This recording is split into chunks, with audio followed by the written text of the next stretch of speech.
When it comes to analyzing metrics and performance analytics, we need to use an analytics service to understand our performance. To set our performance goals based on these metrics is really useful because later on, then we can directly compare.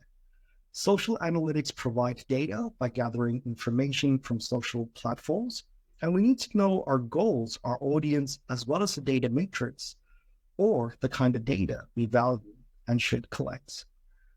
This particular part of marketing, especially related to promotions, has become big, really big. Back in the old days, when we looked at traditional above the line promotions, things like TV, radio, billboard, this wasn't really possible. I mean, you can get like a broad brushstroke of how many people are likely to be engaged. For example, you can look at TV ratings.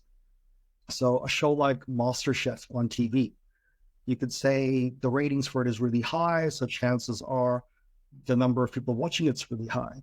You can make an estimate or a guess at how many people are watching it. So you can make an estimate and guess at how many people saw your communication during that particular show. But it's not very accurate. It's still an estimation. When we look at the online world, we can see everything. We can see in a lot more detail, which is exactly why it becomes imperative, like super important, that we choose the matrix which are right for us. So if we try to look at everything and analyze everything, honestly, all we end up doing is wasting time. It doesn't become very helpful at all. When it comes to thinking about how to track the right social video metrics, we can't follow every single metrics. The key is to pick the right ones for our organization. And it really does depend on the goal of our videos or of our content, whether it be text, video, images. We also need to consider what is it that we're trying to accomplish with that particular piece of content as well. So all these factors do play a really big role. So I'm going to show you guys an example. This is from my channel, and I'm looking at audience. So the last 7 days, what my audience numbers looks like. Now remember, my channel is really, really small, so there's not that much data there. So let's say I expand the data pool from 7 days to 28 days. What I can see here is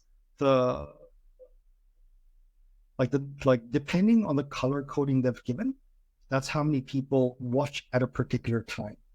So 12 a.m. to about 4 or 5 a.m. seems pretty good.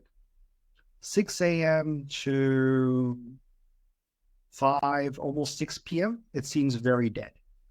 So if I'm launching or releasing a video, I'm better off releasing a video at times when people are more likely to watch it. So looking at this particular analytic tool here, which is through YouTube, I can see when I'm more likely to engage with my audience. I can also see geographical information. For example, the 3 highest regions from which people are coming to watch the videos: India, Philippines, and the United States. Now, that's quite an interesting thing. So maybe their time zones play a really big part in when people are watching the particular videos. So there's a correlation there. We can also look at gender demographics as well as age. So a lot of demographical information. We can also look at things like reach. So reach is how many people potentially accessed our content. Impressions is the number of times our video gets in front of somebody, quite essentially.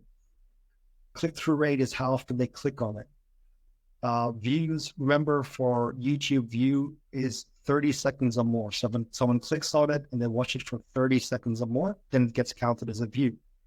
Unique viewers are every time someone who hasn't viewed my channel views a video. So really interesting stuff. And as you can see, there's a lot of data here. Like, there really is a lot of data here. So we got to be smart about it and go, well, which ones are the most important to us? And only concentrate on those ones. So that way we can refine, we can adjust, we can improve, we can adapt quicker and better and more effectively.